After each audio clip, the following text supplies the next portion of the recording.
भागीदारी दी जाए। बहनों, हमारा आज भी समाज में दोयम स्थान है, दूसरा स्थान है। आज भी हम प्रथम स्थान में नहीं है, प्रथम स्थान में पुरुष ही है। जिला पंचायत सदस्य पूर्णिमा रैनी और एक महिलाओं में श्रीमती सरिता नेगी जी वास्तव में उम्मीद है आपकी चर्चा करना मेरे मन पर प्रफुल्लित हो। कुमार पशु शूद्र नारी ये सब ताड़न के अधिकारी। तो ये टाइम गया। इन पंखों में बाजों की परवाह छिपा कर रख ले।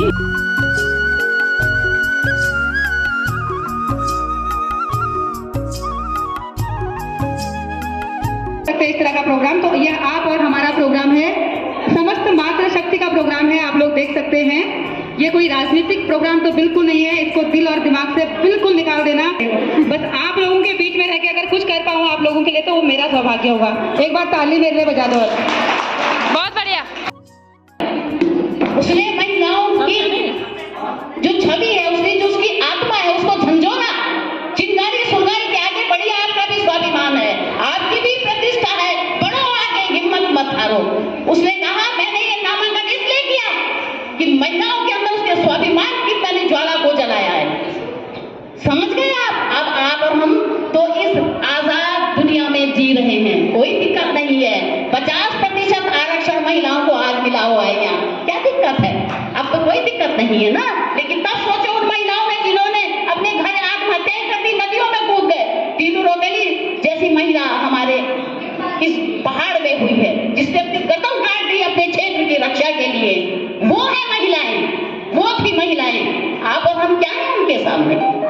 तो जब इतना अत्याचार महिलाओं पर हुआ, घर से निकाल दी गई, तमाम उसकी कोई सुनवाई नहीं थी, कोई कोर्ट नहीं थी, कोई अदालत नहीं थी, कोई घर नहीं था, न बाप था, न पति था, न भाई था, कोई सुनने वाला। उसने कहा समाज में ये फतवा जारी है, तुम्हारी कोई वक़्त नहीं है तुम्हें अब त्याग देना, क्योंकि तुम्हारे साथ अत्याचार अनाचार हुआ है।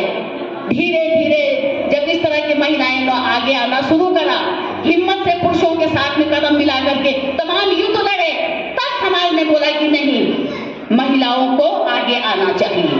और इसलिए वहां से शुरुआत हुई कि अंतर्राष्ट्रीय महिला दिवस जो मनाया जाता है, तब जाके जो संयुक्त राष्ट्र संघ और तमाम दुनिया के देश थे, उन्होंने कहा कि महिला दिवस मनाया जाए ताकि महिलाओं को भी बराबर की भागीदारी दी जाए।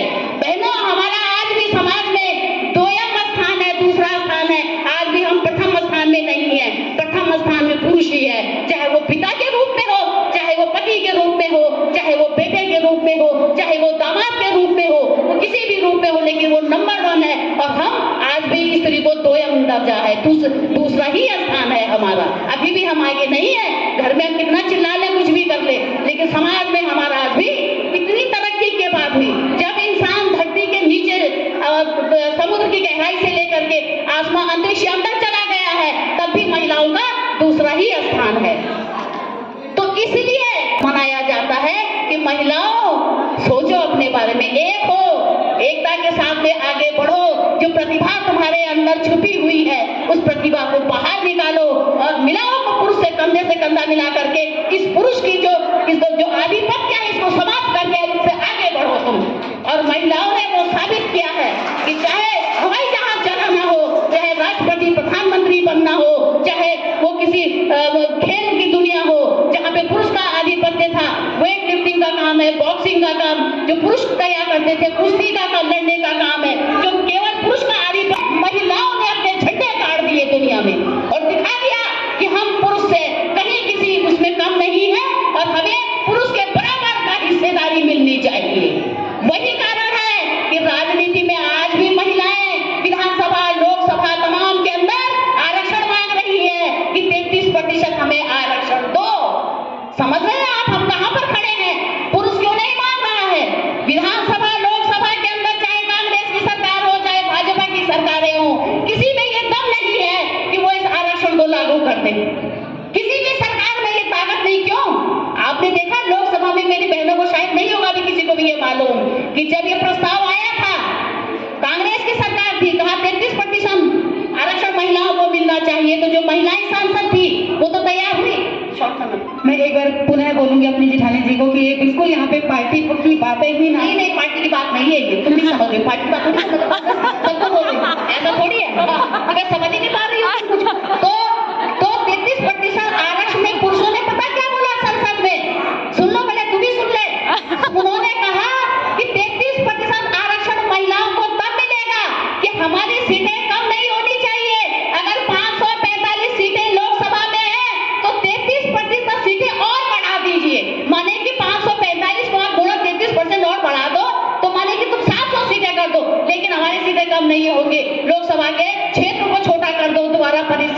इस पर सारी पार्टियां सहमत हो गई। हाँ, सारी पार्टियां सहमत हो गई। समझ रहे हैं आप? बात की गहराई को समझो। उथलेपन से कुछ नहीं होता। ऐसे फुदकने से मैंने तो अपने जीवन में अकेले दम पे संघर्ष करे हैं और झंडे गाड़े हैं। इस प्रदेश के अंदर पशु बलि प्रथा को जो समाप्त किया है वो एक अकेली महिला ने। जो लोग कहते हैं कि हम खून के आंसू, पानी के आंसू, मैंने खून के आंसू रोई हूं मैं। जिसका साक्षी वो देवी देवता या ऊपर वाले या वहां की जनता गवाह है। आप बहनों, अगर आप बात करते हैं महिलाओं के आगे बढ़ने की, शराब के आंदोलन में सरिता नाम की वो महिला थी जो 1 महीने जेल में बंद रही और 9 मुकदमे मुझ पे चल रहे हैं, जिसमें मैं 5 मुकदमे जीत गए और 4 मुकदमे मुझे वर्तमान में चल रहे हैं। मैं संघर्षों से नहीं करने, अपने जीवन में 3 बार जेल चली गई हूँ, कई मुकदमे झेल चुकी हूँ और तमाम मुकदमे लगातार चल रहे हैं, लेकिन हिम्मत नहीं हारती। निरंतरता मेरी बनी रहती है। आपसे भी कहती हूँ कि निरंतरता को बनाए रखिए। ये नहीं कि आज हम कार्यक्रम कर रहे हैं अगले साल न करें, बराबर करते रहिए। सब दिखता है, कोई बात नहीं। आदमी की छवि आगे बढ़ना और अपनी छवि को बनाना, अपनी प्रतिष्ठा को बनाने में बहुत बड़ा फर्क होता है। तो इस महिला दिवस का मतलब ही यही है कि अपने अंदर की ऊर्जा, अपने अंदर की शक्ति, अपने अंदर की प्रतिभा को पहचानो। एक होकर ज्वेलसी, जो हमारे अंदर ईर्ष्या की भावना है, आलोचना की भावना है, जलन की भावना है, महिलाएं अगर उस बात को समझ ले, खत्म कर दे, तो मैं कह रही हूँ कि अगर महिला अगर एक हो जाए तो समाज क्या, वो दुनिया की दशा और दिशा को बदल दे। अगर एक महिला पशु बलि प्रथा जैसी उसमें आस्था में जो है कि उसे समाप्त कर सकती है, इतनी सारी महिलाएं मिलकर को तो हम फिजा ही बदल दें ये समाज की, इस दुनिया की, अपने आने वाले बच्चों और आने वाली पीढ़ी के लिए। इन्हीं शब्दों के साथ में आप सबका यहाँ पर पुनः हार्दिक हार्दिक अभिनंदन। जय मातृशक्ति, जय मातृशक्ति, जय हिंद, जय भारत, जय उत्तराखंड। तो आपने जो एक एग्जाम्पल सेट किया है यहाँ पे, ढोल गंवार पशु शूद्र नारी, ये सब ताड़न के अधिकारी। तो ये टाइम गया, अब ये समय गया, ये आधुनिक नारी है हम आज की। तो मैं आज की आधुनिक नारी के बारे में कुछ बताना चाहूँगी, क्योंकि वो टाइम चला गया है और जो यहाँ पे राजनीतिक बातें तो मैं करूँगी ही नहीं। हालांकि दीदी के एक एक शब्द हमारे आशीर्वाद है, हमने उनको आशीर्वाद के तौर पर लिया है। उन्होंने भी कोई राजनीति नहीं की, सिर्फ महिलाओं को जगाया है। तो मैं आपको बताना चाहती हूँ कि आधुनिक नारी क्या है, मतलब हम क्या हैं। मैं कोई पहचान नहीं हूँ, मैं स्वाभिमान से जीती हूँ, रखती अंदर खुददारी हूँ, नारी हूँ। पुरुष प्रधान जगत में मैंने अपना, मैं सीमा से हिमालय तक और खेल मैदान तक, मैं सीमा से हिमालय तक और खेल से मैदानों तक, मैं माता बहन और पुत्री हूँ, मैं लेखक और कवियत्री हूँ, मैं अपने भुजबल से जीती हूँ, बिजनेस में लेडी हूँ, व्यापारी हूँ, मैं आधुनिक नारी हूँ, मैं आधुनिक नारी हूँ। मैं अबला नादान नहीं, दबी हुई पहचान नहीं, मैं स्वाभिमान से जीती हूँ, रखती अंदर खुददारी हूँ, मैं आधुनिक नारी हूँ, मैं आधुनिक नारी हूँ। ये सभी नारियों के लिए समर्पित है, क्योंकि ये आज की नारी हैं, क्योंकि ये किसी के दबाव में नहीं है और इनको अब कितना परसेंट इनको इनका हक मिला है, हर महिला जानती है, हर किसी की रिस्पेक्ट होती है। दूसरी बात मैं ये बताना चाहती हूँ कि महिलाओं को दूसरा स्थान कहीं नहीं मिलता है हमारे हिंदू समाज में। महिलाओं का पहला स्थान है, वो देवी के स्वरूप में पूजी जाती है। नवरात्रों में 9 दिन हम कन्याओं को पूजते हैं, वो देवी रूप में पूजते हैं, क्योंकि हम अपने मनोबल को नहीं गिराएंगे, क्योंकि महिला नारी शक्ति के बिना सब कुछ अधूरा है। ये हर कोई महिला जानती है। ये आज की महिलाएं हैं, ये कोई ऐसी नहीं है कि किसी पे कोई मतलब अंदर कुछ चीजें इनके लिए हो रही है, घर में इनके लिए कोई दबाव हो रहा है, ऐसा कुछ नहीं है। हर कोई शिक्षित है। तो ये जो मैंने लाइनें बोली हैं वो सारी महिलाओं के लिए समर्पित है और स्पेशली मेरे लिए, क्योंकि मैं आज की नारी वाकई में हूँ और मैं किसी पुरुषों से कम नहीं हूँ। अकेली निकल पड़ती हूँ और कोई राजनीति नहीं करती हूँ, सबसे बहुत प्यार करती हूँ। तो अब मैं मंच पर आमंत्रित करना चाहूंगी डॉक्टर रितु जी को। करती हूँ और मैं चाहती हूँ कि ये पंक्तियां आप उन महिलाओं को जाकर समर्पित करें जो अभी तक अपना हक पूरी तरह से नहीं मांग पाती हैं और मर्दों के साथ कंधे से कंधा मिलाकर नहीं चल पाती हैं, झिझकती हैं, सक्षम नहीं है, उन तक आप ये पंक्तियां पहुंचाएगा। सुनिएगा, पंक्तियां निवेदित करती हूँ। आपकी शांति इस वक्त मुझे चाहिए और मैं चाहती हूँ कि मेरे दिल से जितनी बात निकल रही है, मेरी लेखनी से, कलम से जो बात निकली आपके दिल तक पहुंचे और आपकी तालियां प्रतिक्रिया के रूप में मुझ तक पहुंचे, तो मैं समझूंगी आज, क्योंकि मैं वैसे ही बहुत हर्षित हूँ आप सभी के बीच में अपने आप को पाकर। तो ये पंक्तियां मैं आप तक पहुंचाती हूँ, सुनिएगा। इन पंखों में बाजों की परवाह छिपा कर रख लेना। आप तालियों से मेरे साथ दे सकते हैं। इन पंखों में बाजों की परवास छिपा कर रख लेना और लहू में बाघों का अंदाज छिपा कर रख लेना।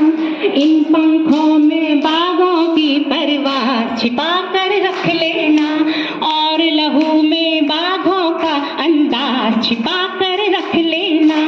सही वक्त पर ये दोनों तेरे रक्षक बन जाएंगे। और चौथी पंक्तियों में आप सब मुझे बता देना कि आपको समझ में आ गया है। सही वक्त पर ये दोनों तेरे रक्षक बन जाएंगे। बस तू अपने भीतर एक जाबाज छिपा कर रख लेना।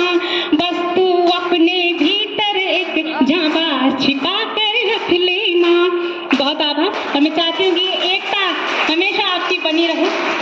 और क्योंकि समय की भी अपनी बाध्यता है और बहुत सारे लोग लाइन अप हैं, तो मैं बहुत बहुत थैंक यू बोलना चाहूँगी उषा मैम को कि ये मंच मुझे पता।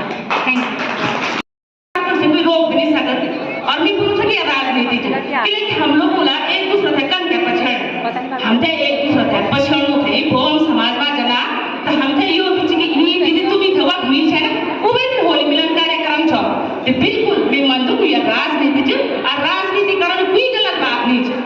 राजनीति करो यू माध्यम छ हम लोगों को और मैं शुभकामना देनाऊ बहनों को कि जो आज राजनीति का इंसान आछा ने और ई को जबरदस्ती बुला छन कि नया राजनीति नहीं बहुत अच्छी बात है। एक ही बार हमारी राजनीति शुरू होने आज हमारे एक बहन बबीता पटवारी जी ने एक बात रखी कि मिली वो मंच 40-45 साल में पकड़ी।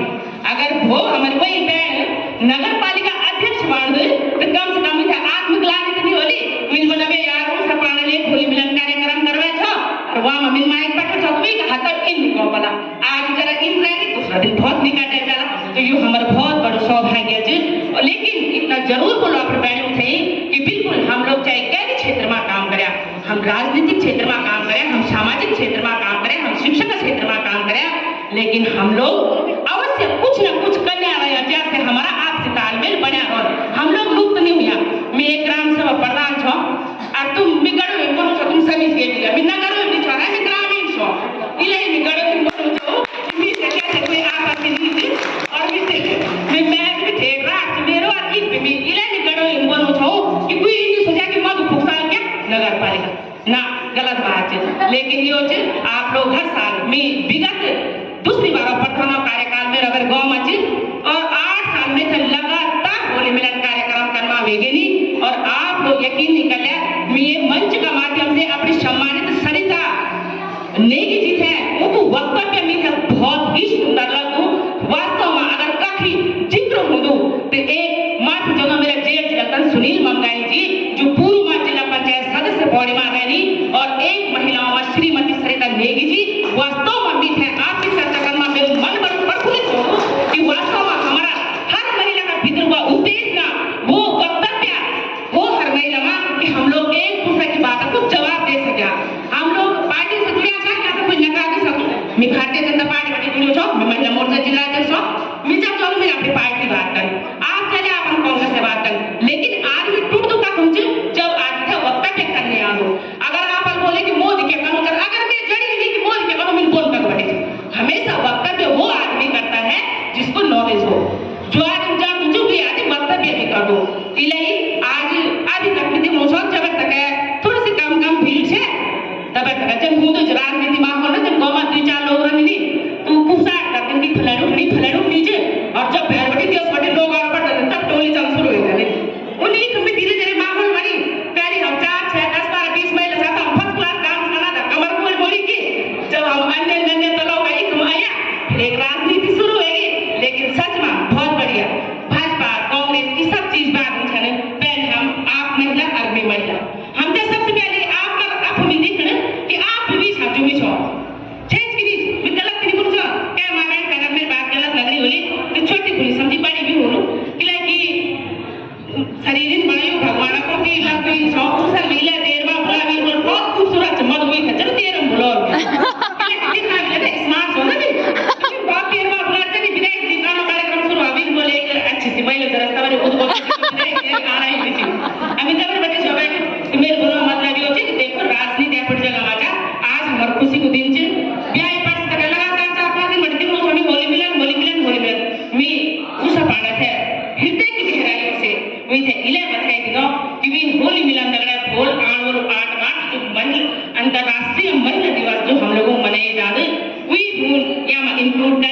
और दुई कार्यक्रम एक साथ मनेनी यो हम सब टाइम थे एक नई विषय से मेरी बात से क्या बयान था अगर दूर ले बोलो तो मैं आप लोगों से माफी चाहूंगा।